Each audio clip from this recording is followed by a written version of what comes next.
have big glass versus multiple small, because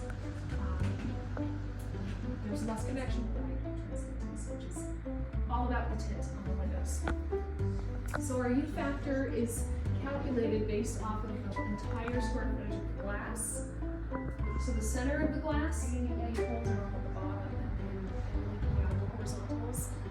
On purpose and by design, ours were curved wall front. And back in the day, we had a lot of entities of glass, so it'll break into larger pieces. And then we get into temper, which you are very familiar with.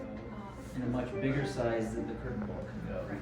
So there's a lot of reasons to choose curtain wall versus a mold. Systems are expensive, and we can achieve a very similar look in a lot of applications. You can put a value engineer if you have to.